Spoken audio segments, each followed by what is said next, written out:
অসম চৰকাৰৰ সাংস্কৃতিক সঞ্চালকালয়ৰ উদ্যোগত আৰু ডিব্ৰুগড় জিলাৰ প্ৰশাসনৰ সহযোগত অহা 2 ডিচেম্বৰত ডিব্ৰুগড় জিলাৰ মৰাণৰ ধেমেচি উচ্চ মাধ্যমিক বিদ্যালয়ৰ খেলপথাৰত অসম দিৱস অৰ্থাৎ চুকাফা দিৱসৰ আয়োজন কৰা হৈছে।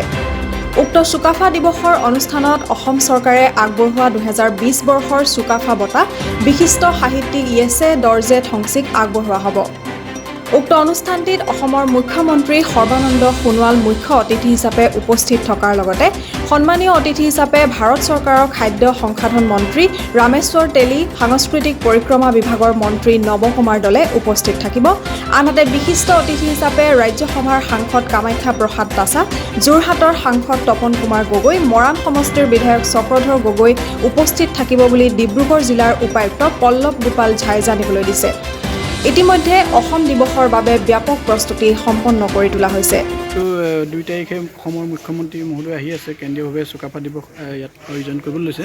প্ৰস্তুতিৰ সন্দৰ্ভত আপোনালোকে জিলা প্ৰশাসনে কেনেধৰণৰ ব্যৱস্থা গ্ৰহণ কৰিছে? আমি কালচাৰেল এফেয়াৰ্ছ ডিপাৰ্টমেণ্টৰ লগত আমাৰ সহযোগত এবাৰ কেন্দ্ৰীয় চুকাফা দিৱস ধেমেচি হাইস্কুলত পাতিবলৈ লৈছে গভৰ্ণমেণ্ট, আৰু ইতিমধ্যে আমাৰ প্ৰস্তুতিটো সম্পূৰ্ণ হৈ উঠিছে আৰু আমি ৰাইজৰো যথেষ্ট সঁহাৰি পাইছোঁ, ছাপোৰ্ট পাইছোঁ। বহুত মানে ভাল মনত আৰু খোলা মনত আমাক ছাপোৰ্ট কৰিছে, সেইবাবে মই ধেমেচি অঞ্চলৰ ৰাইজক বিশেষকৈ ধন্যবাদ জনালোঁ। আৰু আমি আশা কৰোঁ যে 2 তাৰিখত খুব ধুনীয়াকৈ প্ৰগ্ৰাম হ'ব। আমাৰ CM ছাৰো ইয়াত আহিব আৰু বিভিন্ন ধৰণৰ আমাৰ ডিগনিট্ৰিজ ইয়াত আহিব। আমি আশা কৰোঁ যে ৰাইজৰ সহযোগত আৰু কালচাৰেল এফেয়াৰ্ছ ডিপাৰ্টমেণ্টৰ সহযোগত ভালকৈ প্ৰগ্ৰাম কৰি আমি কেন্দ্ৰীয় চুকাফা দিৱসটো ইয়াত পাতিবলৈ সক্ষম হ'ম।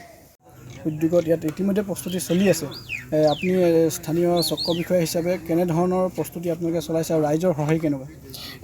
প্ৰথম কথা হৈছে অতি সুখী, আমি অতি আনন্দিত। আমি ডিব্ৰুগড় ডিষ্ট্ৰিক্ট এডমিনিষ্ট্ৰেশ্যন বহুত সুখী হৈছোঁ যে আমাৰ মুখ্যমন্ত্ৰী সৰ্বানন্দ সোণোৱাল ডাঙৰীয়া দেৱৰ তৎপৰতাত যে আমাৰ ইয়াতে অসম দিৱসটো পালন কৰিবলৈ লোৱা হৈছে। তাতকৈ শুনতে শুৱগা চৰিছে যে ইয়েছে দৰ্জে ঠংচি ডাঙৰীয়াক আমি এই বঁটাটি প্ৰদান কৰিবলৈ লোৱা হৈছে। গতিকে ধেমেচিবাসীৰ আতিথ্য, তেওঁলোকৰ ত্যাগ আৰু তেওঁলোকে যিখিনি কষ্ট কৰি আছে এই সমগ্ৰ প্ৰক্ৰিয়াটোত অংশগ্ৰহণ কৰি, আৰু এই যে অসম দিৱসটো আমাৰ ইয়াতে ধেমেচিত পালন কৰিবলৈ লোৱা হৈছে, তেওঁলোকে যিখিনি তৎপৰতা দেখুৱাইছে, যিখিনি ইতিবাচক মন দেখুৱাইছে, সেইখিনিলৈ আমি বহুত সুখী, আহ্লাদিত, বহুত ভাল লাগিছে।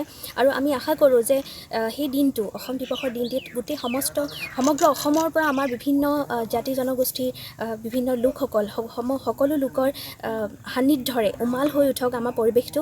আৰু মৃদুল গোহাঁই ডাঙৰীয়াক ধন্যবাদ জনাইছোঁ। লগতে আমাৰ সকলো আশে পাশে থকা প্ৰত্যেকজন ব্যক্তিক তেওঁলোকে যিখিনি আমাক সহায় কৰিছে। এইমাত্ৰ আমাৰ পল্লৱ গোপাল ঝা ডাঙৰীয়াও আহি গৈছে, তেখেতে যিখিনি কৰ্ম দক্ষতাৰে সৈতে এই প্ৰগ্ৰেমটোক আমাক গুৰি ধৰিছে, সকলোৰে ওচৰত নথৈ আমি কৃতজ্ঞতা জ্ঞাপন কৰিছোঁ। আৰু আমি আশা কৰোঁ যে অসম দিৱসৰ এই অনুষ্ঠানটো এটা সুন্দৰ অনুষ্ঠান হিচাপে সমগ্ৰ অসমত জিলিকি উঠক।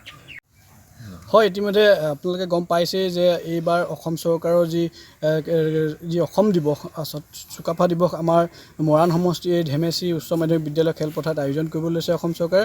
আৰু ইতিমধ্যে সকলো যাৱতীয় প্ৰস্তুতি হৈ উঠিছে আৰু আমি আশা কৰিম যে ইয়াত প্ৰায় 10,000 লোকে অংশগ্ৰহণ কৰিব আৰু অসমৰ মাননীয় মুখ্যমন্ত্ৰী সৰ্বানন্দ সোণোৱাল ডাঙৰীয়া ইয়াত আহি উপস্থিত হ'বহি। আৰু এইবাৰ অসম চৰকাৰে যি চুকাফা বঁটা, এই বঁটা পাহাৰ ভৈয়ামৰ সমন্বয়ৰ প্ৰতীক সুলেখক সুপ্ৰকাশক ইয়েছে দৰ্জে ঠংচি ডাঙৰীয়ালৈ আগবঢ়াইছে। তাৰ বাবে আমি যথেষ্ট উৎসাহী হৈছোঁ আৰু এই পবিত্ৰ ভূমিত তেওঁলোকে আহি উপস্থিত হ'বহি। আমি তেওঁলোকক আদৰিবলৈ সাজু হৈ আছোঁ। আৰু আমাৰ গাঁওবাসী, আমাৰ যুৱকসকল, আমাৰ পুৰুষ মহিলাসকল সকলোৱে ইয়াত সুন্দৰভাৱে তেওঁলোকে কামত লাগি আছে। আৰু আপোনালোকে দেখিছে যে প্ৰস্তুতি প্ৰায় সম্পন্ন হৈছে। আমাৰ স্বেচ্ছাসেৱকসকল সাজু হৈছে, মহিলাসকলে আতিথ্য দিবৰ বাবে সাজু হৈছে। আৰু আমি আশা কৰিম যাতে সমগ্ৰ মৰাণ সমষ্টিৰ লগতে থাওৰা, মাহমৰা আৰু টিংখাংকে প্ৰমুখ কৰি উজনি অসমৰ প্ৰায় ইয়াত 10,000 লোক সমবেত হ'ব। আৰু আমি সকলোৱে উক্ত দিনটো আমি সুন্দৰভাৱে উদযাপন কৰিবৰ কাৰণে ইতিমধ্যে মানসিকভাৱে প্ৰস্তুত হৈছোঁ। নিউজ ডেস্ক, ডিমো নিউজ 24/7।